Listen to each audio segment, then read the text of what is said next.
Good morning everyone. Today we are going to discuss about lichen planus, stomatitis, oral thrush, leukoplakia and dental caries. First, lichen planus. Lichen planus is a disease of skin and mucous membrane that resembles lichens. It is thought to be the result of an autoimmune process with an unknown initial trigger. Where the trigger is known, a lesion is known as lichenoid lesion. Lichen planus is a cell-mediated immune response of unknown origin. It may be found with other diseases or altered immunity such as ulcerative colitis, lichen sclerosis, myasthenia gravis.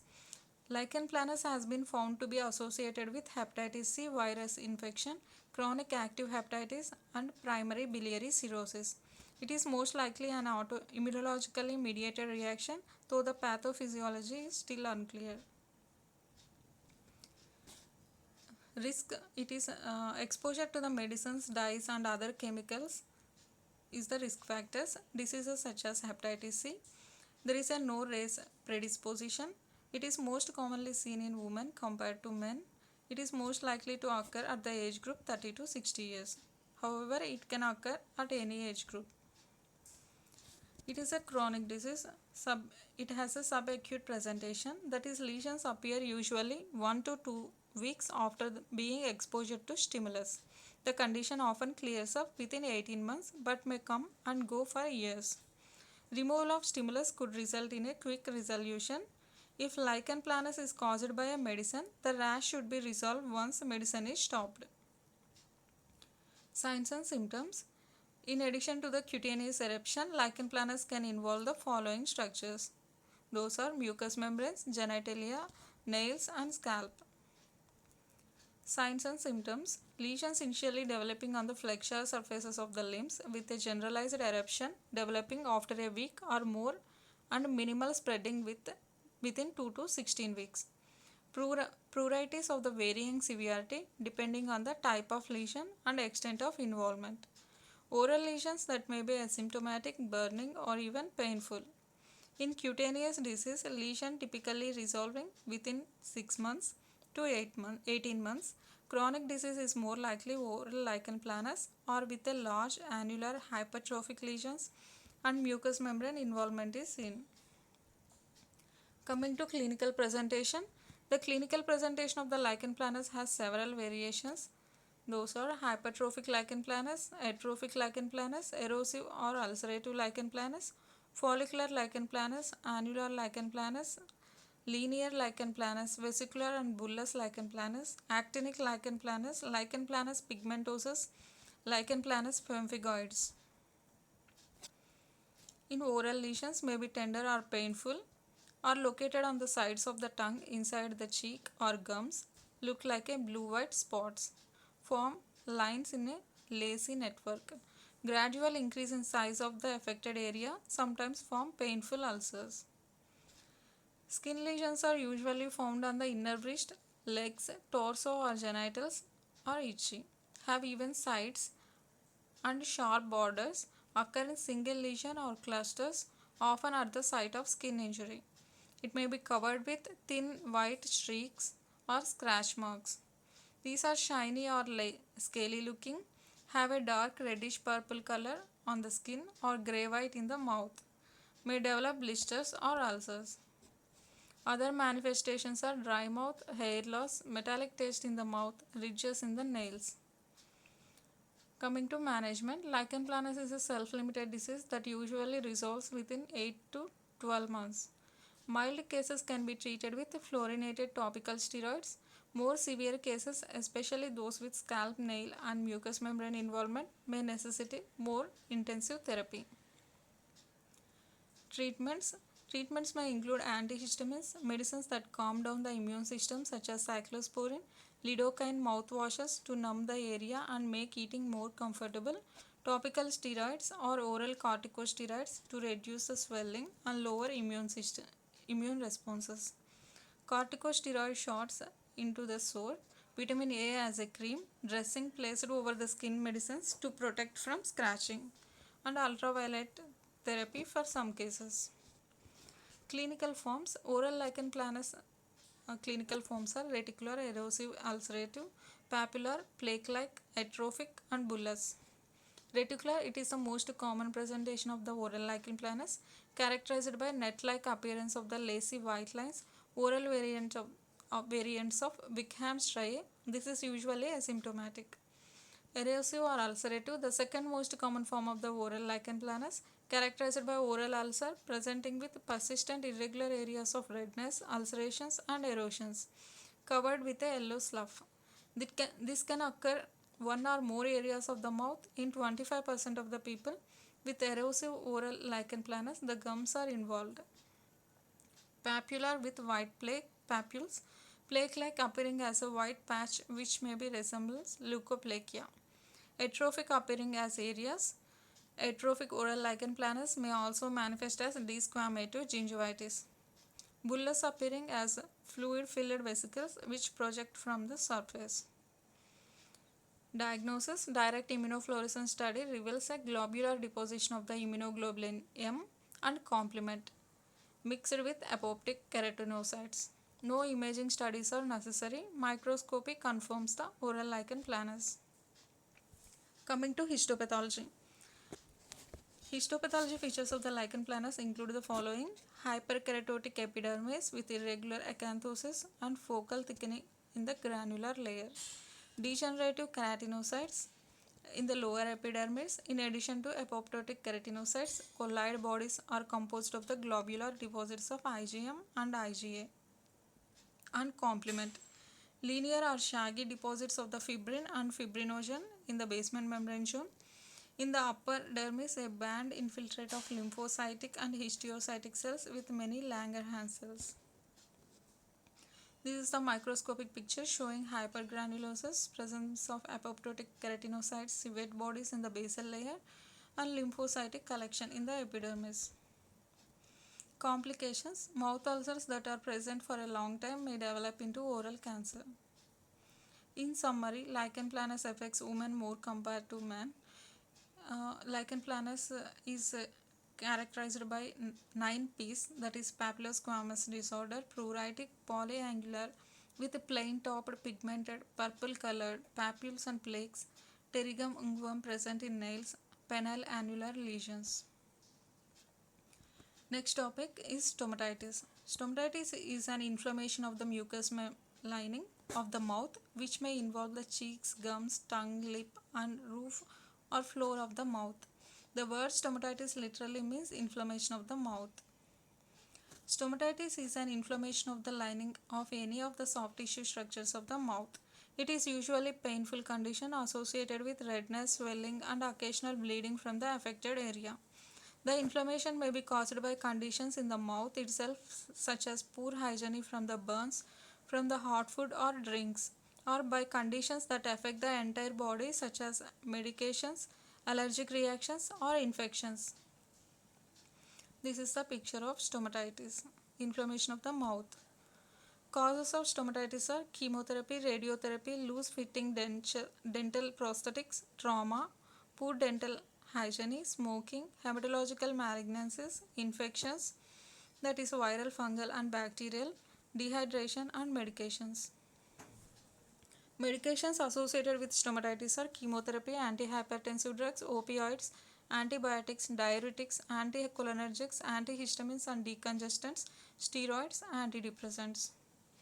Signs and symptoms are pain or discomfort in the mouth, the presence of open sores or ulcers in the mouth, fever sometimes as high as 101 to 104 degrees, irritability and restlessness, blisters in the mouth, swollen gums which may be irritated and bleed, drooling, dysphagia, foul smelling breath. Types of stomatitis are nutritional deficiency stomatitis, aphthous stomatitis, angular stomatitis, denture-related stomatitis, allergic contact stomatitis, migratory stomatitis, herpetic gingivostomatitis.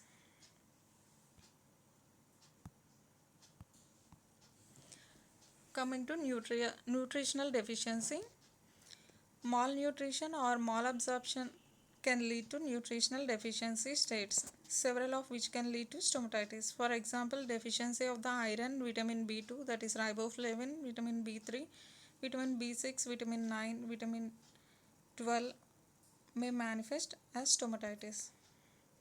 of the stomal of the stomatitis. Of the stomatitis is the recurrent appearance of the mouth ulcers in otherwise healthy individuals. The cause is not completely understood, but it is thought that condition represents as a T cell mediated immune response, which is triggered by a variety of factors. The individual ulcer recur periodically and heal completely, although in the more severe forms. New ulcers may appear in other parts of the mouth before the old ones have finished healing. These are the ulcers. Angular stomatitis, inflammation of the corners of the lips, is termed as angular stomatitis or angular cheilitis. In children, a frequent cause is repeated lip licking, and in adults, it may be a sign of underlying iron deficiency anemia or vitamin B deficiencies. Denture related stomatitis, it is the most common condition present in the denture virus. It appears as reddered but painless mucosa beneath the denture. 90% of the cases are associated with Candida species, and it is the most common form of the oral candidiasis. Treatment is by antifungal medications and improved dental hygiene, such as not wearing the denture during sleep. Allergic contact stomatitis. Allergic contact stomatitis is a type 4 hypersensitivity reaction that occurs in the susceptible atopic individuals when allergens penetrate the skin or mucus. Migratory stomatitis. Migratory stomatitis is an atypical presentation of the condition which normally presents on the tongue, termed as geographic tongue. Geographic tongue is so named because there are atrophic erythematous areas of depapillation that migrate over the time, giving a map-like appearance. Herpetic gingivitis. This is inflammation of the mouth caused by the herpes simplex virus. Coming to management. Coating the agents such as bismuth salicylate, sucralfate or other antacids. Water-soluble lubricants for mouth and lips. Topical analgesics such as benjamin hydrochloride. Topical aesthetics such as lidocaine viscous. Oral or parenteral analgesics including opioids if needed for pain not controlled with above. Antiseptic mouthwash, protective paste, local anesthetic mouthwash, oral analgesics, topical corticosteroids. Next topic is oral thrush. Thrush also is a medical condition in which a fungus called Candida overgrows in the mouth and throat. Small amount of the Candida fungus are present in the mouth, digestive tract and skin of most of the healthy people. The immune system and the body's normal bacteria and microorganisms usually keep Candida in balance. Certain illness, stress or medications can disrupt the delicate balance, causing the fungus Candida to grow out of control, causing thrush. This is the Candida species in the mouth. Causes of thrush, oral thrush are medications. Those are antibiotics, corticosteroids, chemotherapeutic drugs, OCPs, and hormonal changes seen in pregnancy. Illnesses, poorly controlled diabetes, HIV/AIDS infection, cancer, dry mouth. Smoking, stress, having an organ transplant, having dentures that are poorly fitted. In addition, babies can pass the infection to their mothers during breastfeeding. Symptoms and signs are characteristic white patches, cracking at the outer edges of the lips, dry mouth, feeling of food stuck in the throat, soreness in the teeth, strange or unpleasant taste in the mouth, bad breath, fever if infection spreads beyond the esophagus. Coming to how thrush is diagnosed. Clinically diagnosed by physicians or dentists when the characteristic looking white patches are found in the mouth or throat. The doctor or dentist can scrape off the small amount of the white matter from the mouth or throat and look at it under a microscope. Thrush that is located farther down the throat or in the esophagus is usually found by doing a procedure called endoscopy. Coming to treatment, treatment of the thrush depends on the cause and severity of the infection. If the thrush is caused by something that is reversible, such as taking antibiotics, smoking, ill-fitting dentures or poorly controlled diabetes, these factors must be corrected as part of the treatment. Antifungal mouthwash, stronger systemic medications such as fluconazole, itraconazole. Home remedies for the thresher. Brush your teeth with soft toothbrush. Rinse your mouth with diluted 3% hydrogen peroxide solution. Rinse with warm salt water. Avoid mouthwash as it can alter the normal flora of your mouth. Keep your denture clean. Eat unsweetened yogurt if you are taking antibiotics. Other remedies are: drink cold liquids, eat frozen or iced treats, eat soft, easy to swallow foods, drink from a straw if the patches are painful. Next topic is leukoplakia. Leuko means white, plakia means patch. So this is a white patch. Oral leukoplakia is defined by the WHO as a white patch or plaque that cannot be scraped off, and also characterized clinically or pathologically as any other disease. Leukoplakia generally refers to a firmly attached white patch on the mucous membrane which is associated with an increased risk of cancer. The edges of lesion are typically abrupt and lesion changes with time. Advanced forms may develop red patches. These are generally no other symptoms. It usually occurs within the mouth, although sometimes mucosa in other parts of the gastrointestinal tract, urinary tract, or genitals may be affected. Mild leukoplakia is usually harmless and often goes away on its own. More serious cases may be linked to oral cancer. These must be treated promptly. These are the pictures of the leukoplakia. It is affects 1.5 to 12% of the total population. It usually affects over the age of 40 years. Prevalence increases rapidly with the age, particularly in the males. Approximately 8% of the males over the age of 70 years, 17 to 25% of the carcinoma in situ, 5.4% may develop squamous cell carcinoma in smokers. In smokers, it rises to 16%. Coming to etiology, chemicals like alcohol, tobacco, mechanical injuries like sharp tooth or crown margins, irritating denture clasps, pre-malignant epithelial changes, candida albicans, ultraviolet radiations, trauma, toothpaste or mouth rinses. Sites of predilections are lateral and ventral tongue, floor of the mouth, alveolar ridges, mucosa, corner of the mouth, less frequently soft palate, lip. It is most commonly seen in the mandibular and mucosa sulcus. Next, buccal mucosa, maxillary mucosa, palate, lips, floor of the mouth, tongue and retromolar.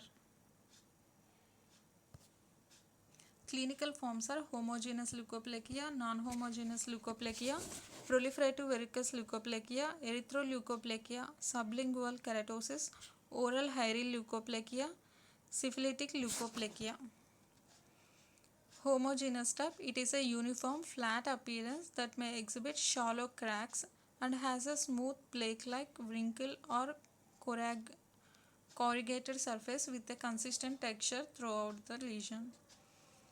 Here in this image, we are seeing homogeneous leukoplakia in the floor of the mouth in a smoker.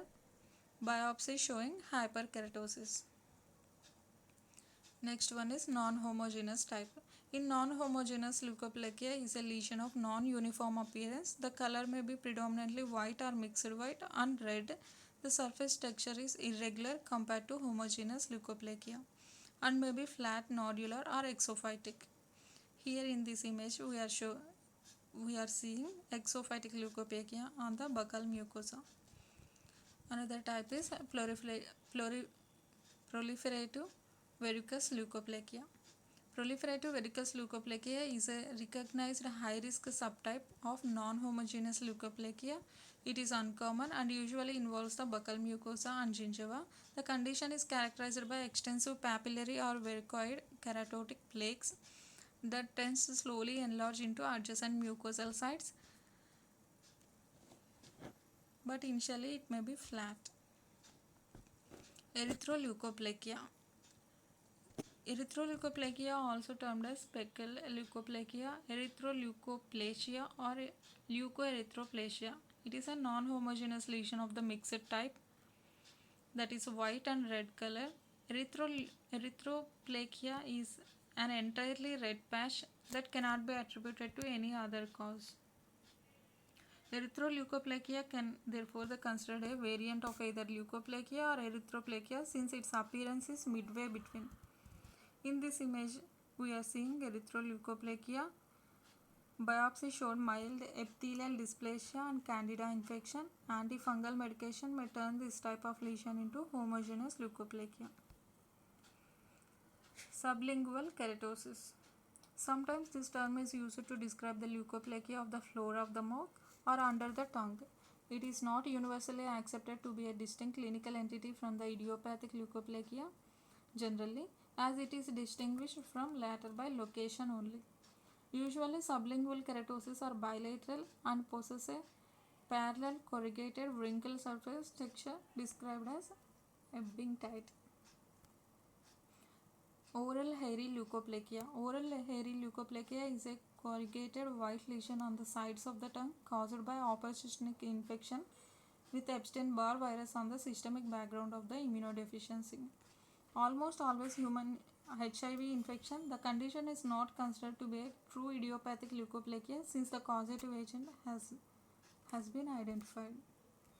Syphilitic leukoplakia. This term refers to white lesion associated with syphilis, specifically in the tertiary stage of the infection. It is not considered to be a type of idiopathic leukoplakia since the causative agent is Treponema pallidum is known. It is now rare, but when syphilis was more common, this white patch usually appeared on the top surface of the tongue and carried a high risk of malignant transformation. Coming to pathophysiology, tumor suppressor genes are genes involved in the regulation of the normal cell turnover and apoptosis. One of the most studied tumor suppressor gene is p53, which is found on the short arm of the chromosome 17. Mutation of the p53 can disrupt its regulatory function and lead to uncontrolled cell growth. Mutations of the p53 have been demonstrated in the cells from areas of some leukoplakias, especially those with dysplasia and individuals who smoke and drink heavily. Clinical significance of leukoplakia is marked by unusual looking patches inside the mouth. They may be sensitive to touch, heat, spicy foods, or other irritations. These patches can vary in appearance and may have the following features: white or grey color, thick, hard, raised surface, hairy, red spots. These patches may take several weeks to develop and they are rarely painful. Some women may develop leukoplakia on the outside of their genitals in the vulva area. Histologic appearance. Leukoplakia has a wide range of possible histological appearance. The degree of hyperkeratosis, epithelial thickness, dysplasia, and inflammatory cell infiltration in the underlying lamina propria are variable. The following are commonly cited as being possible features of the epithelial dysplasia in leukoplakia species.